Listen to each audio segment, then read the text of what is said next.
चाय नहीं बनाने पर पत्नी और 3 बच्चों का मर्डर। वारदात के बाद दूसरे कमरे में जाकर सो गया नर्सिंग कर्मी पति। महिला और 3 बच्चों की हत्या नर्सिंग कर्मी पति ने की थी।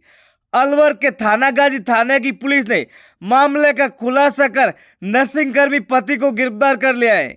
आरोपी ने पत्नी को चाय नहीं बनाने पर आक्रोशित होकर वारदात को अंजाम दिया था। इसके बाद मर्डर को सुसाइड दिखाने की भी कोशिश की थी।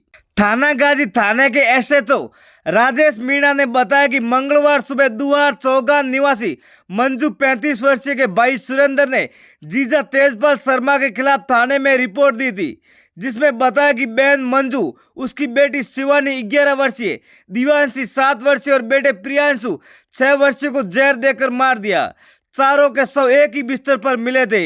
एसपी आनंद शर्मा ने बताया, पूछताछ में आरोपी तेजपाल ने मर्डर की बात कबूल की थी। उसने पत्नी को मारने के बाद बच्चों की भी हत्या कर दी और मर्डर को सुसाइड दिखाने की भी कोशिश की। पूछताछ में आरोपी ने बताया, उसने खेत से घर लौटते समय पत्नी मंजू से चाय बनाने के लिए कहा था। मंजू ने उससे कहा, तुम बच्चों के लिए क्या करते हो जो तुम्हारे लिए चाय बनाकर रखूं। इसके बाद वह रात 10 बजे घर पहुंचा और सिलाई कर रही मंजू को तमाचा जड़ दिया। मंजू ने उसकी तरफ पास ही रखा तकिया फेंक मारा। इससे तेजपाल गुस्से में आ गया और उसी तकिए से मंजू का मुंह दबाकर हत्या कर दी। आरोपी तेजपाल ने बताया कि इसके बाद वह 11 बजे कमरे में सो रहे शिवानी, दिव्यांशी और बेटे प्रियांशु के पास गया। बच्चे गहरी नींद में थे।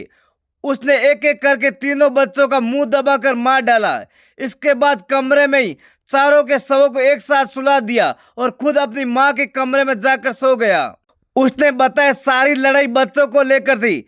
पत्नी मंजू बार बार ताने देती थी कि बच्चों के लिए तुमने क्या किया, तुम नहीं, मैं बच्चों को पाल रही हूं। आरोपी ने सुबह पुलिस के सामने रोने का भी नाटक किया। मर्डर को सुसाइड दिखाने की भी कोशिश की, लेकिन पुलिस की पूछताछ के आगे आरोपी टूट गया।